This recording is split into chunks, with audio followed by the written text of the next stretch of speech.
Hello kids, welcome to my video. बेटा आज मैं आपको पढ़ाने जा रही हूँ आपठित गद्यांश। इंग्लिश में इसको बोलते हैं अनसीन पैसेज।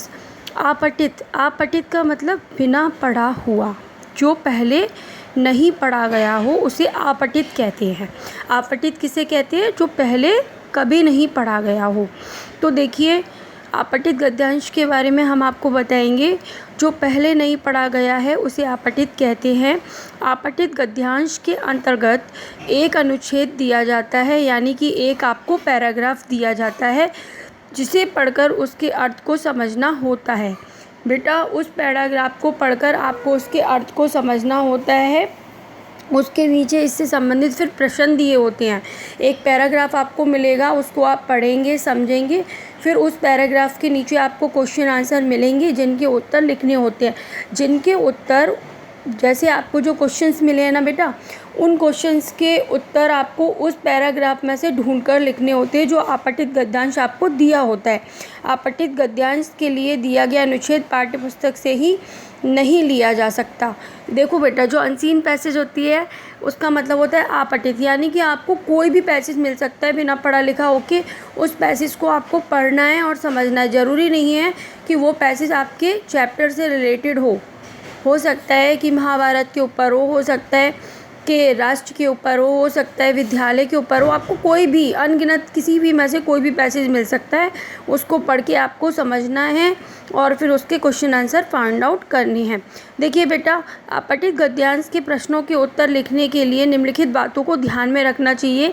जैसे पॉइंट 1, दिए गए गद्यांश को ध्यान से पढ़ें और प्रत्येक वाक्य का अर्थ समझें। यानी कि आपको जो पैसेज दिया गया उसको अच्छे से पढ़ना है और फिर उसका अर्थ अच्छे से समझना है। क्वेश्चन नंबर 2 मतलब पॉइंट 2 है आपका, प्रश्नों को पढ़ें और उनके उत्तर दिए गए गद्यांश में ढूंढकर उन्हें रेखांकित करें।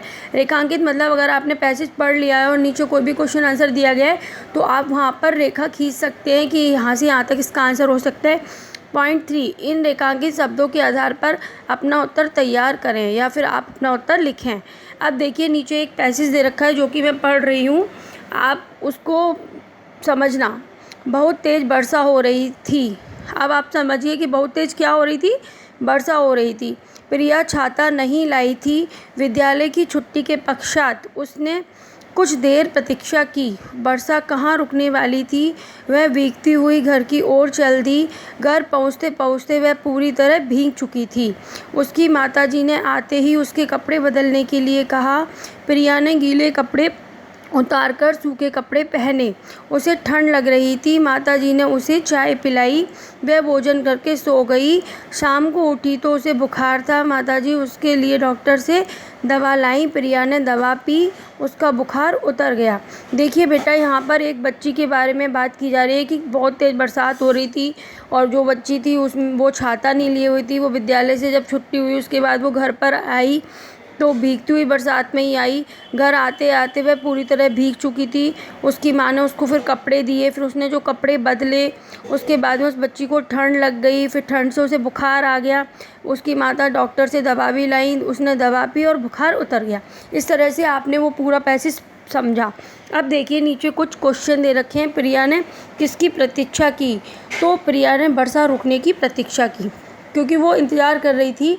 प्रतीक्षा का मतलब होता है बेटा इंतज़ार करना। वो इंतज़ार कर रही थी कि कब बरसात रुकेगी और मैं कब जाऊंगी। प्रिया भीगती हुई घर क्यों पहुंची?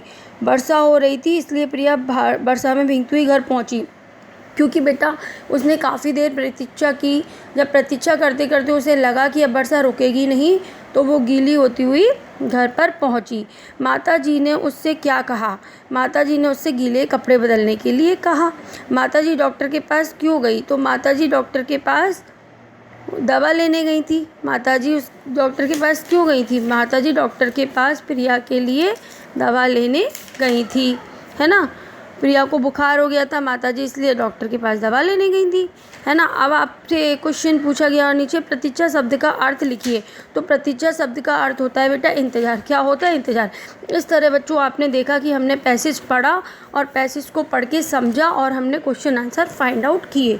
इसी तरह बेटा आपको बुक से रिलेटेड कोई भी आपठित गद्यांश मिलेगा और आपको करना है।